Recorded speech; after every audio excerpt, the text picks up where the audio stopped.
할렐루야, 사랑하는 성도 여러분, 우리 3월 24일 목요일 악가배 시간이 돌아왔습니다. 오늘 함께 보실 말씀은 레위기 14장 21절에서 32절까지의 말씀입니다. 오늘 본문은 악성 피부병에 걸렸다가 나은 사람 중에 가난한 자가 있을 경우에 이 사람들이 어떻게 제사로 나아가야 하는지에 대해서 상세한 규정을 담고 있습니다. 우리는 오늘 본문 속에서 두 가지를 발견할 수 있는데요. 첫 번째는 가난한 자가 제사에 사용할 제물로 인해 막중한 재정적 부담을 갖지 않도록 하는 배려. 두 번째는 죄로부터의 회복을 위해서는 가난한 자든 부한 자든 예외 없는 엄격한 절차가 동일하게 있다라는 것에 대한 내용입니다.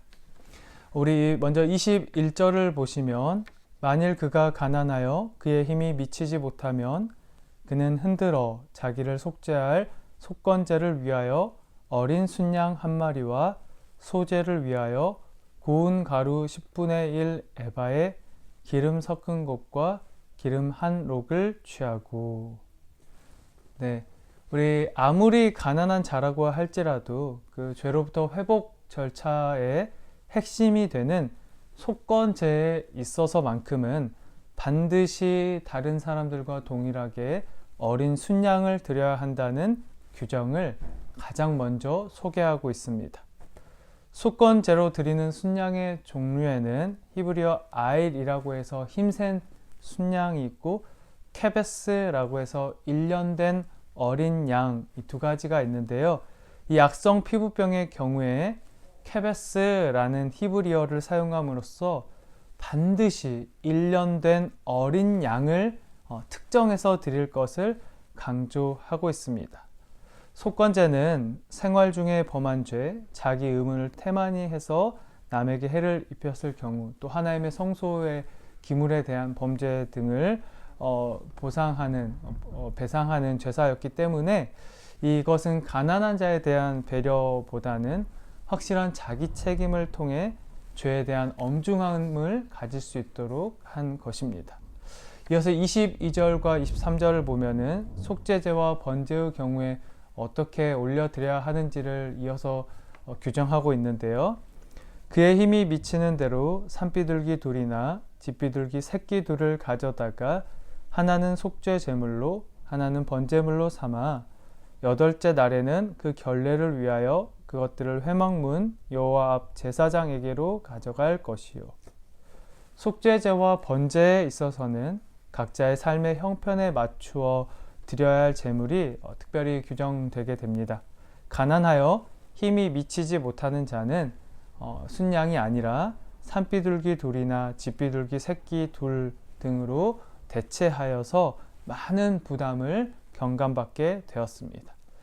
여기 23절에 보면 여덟째 날에 그 정결 제의가 이루어진다고 하는데, 첫째 날 정결 예식을 치르고 진영에서 7일을 머무른 후에 다시 이제 여덟째 날에 정결 의식을 치르는 것은 그가 이제 확실하게 하나님의 언약 백성의 일원으로 회복되었다. 그 기간까지 그 시간이 필요하다. 그 시간을 거친 후에 확실하게 언약 백성으로 회복시키기 위한 기간임을 강조하고 있습니다. 이어서 24절에서 29절 속건제에 대해서 다시 다루고 있습니다. 속건제는 우리 아까도 말씀을 드렸지만 하나님의 성소 제물에 대한 제사상의 손해, 의심이나 거짓 맹세, 타인에게 제사상의 손해를 끼친 경우에 행해지는 제사로 가난하여 힘이 미치지 못하는 자도 다른 사람과 동일하게 어린 양 한 마리를 드림으로써 그 죄에 대한 책임을 반드시 지우도록 했다. 이것은 곧 죄를 사하는 것이 하나님께 올려드리는 제사에 있어서 얼마나 무겁고 중요한 것인지를 분명하게 보여주고 있는 것입니다. 우리는 30절에서 32절 이어지는 말씀 속에서 그 의미를 더 깊이 발견하게 됩니다. 우리 30절에서 32절을 이어서 한번 보시면 앞선 내용을 다시 반복하고 있는데, 첫 번째 핵심은 가난하여 힘이 미치지 못하는 자들이 받는 배려이겠죠. 부한 자들보다 더 작은 제물로 올려드림을 통해서 제사상에 이제 그런 제사를 드리지 못하는 일이 없도록 배려를 받는 것입니다. 그렇지만 여기서 자세히 살펴보시면 아무리 가난하다고 할지라도 번제, 소제, 속제제, 속건제를 반드시 다 드려야 했습니다. 속건제는 다른 이들과 동일하게 어린 양, 1년 된 어린 양을 드려야 했고요. 나머지 번제, 소제, 속제제는 작은 양이지만 하나도 제한이 없이 반드시 하나님께 드려야 했다는 것입니다. 우리가 가난하여 힘이 미치지 못하는 자가 받은 배려보다 오늘 본문 속에서 더 중요한 것은 가난한 자일지라도 그 제사의 소외됨이 없이 반드시 모든 제사를 드려야 했다는 것, 죄에 대해서 반드시 책임을 져야 했다라는 것, 그 절차를 통해서 언약 백성으로 회복해야 했다라는 사실입니다. 이것은 하나님의 더 큰 배려입니다. 가난하다고 해서 죄를 회복하지 못하고 언약 백성으로 돌아오지 못하는 일이 생기지 않도록 모든 이가 언약 백성으로서 하나님의 자녀로서 살아갈 수 있도록 하시기 위한 하나님의 크신 배려인 것이죠. 우리는 오늘 본문을 통해 악성 피부병에서 정결함을 받은 백성 중에서 가난한 자가 드려야 할 제사와 바쳐야 할 제물에 대해서 살펴보았습니다. 가난하여 힘이 미치지 못하는 자들은 바쳐야 할 제물의 부담을 줄여줌으로써 배려를 받았습니다. 그것은 그 누구도 가난 때문에, 가난을 핑계 삼아서 정결 제사에 참여하지 못하는 일이, 언약 백성으로 회복하지 못하는 일이 발생하지 않도록 하기 위함이었습니다. 삶의 상황, 형편, 그 어떤 것도 우리와 하나님의 관계를 가로막는 담이 될 수는 없습니다. 오히려 하나님은 수많은 담, 막힌 형편과 상관없이 하나님을 온전히 예배할 수 있도록 그것을 허락하시고 배려하신 것입니다. 핑계대지 않는 신앙으로 주어진 삶의 형편과 상황 속에서 온전히 주를 예배하는 그런 귀하고 복된 삶을 살아가는 성도님들 되시기를 축복합니다. 우리 기도드리겠습니다.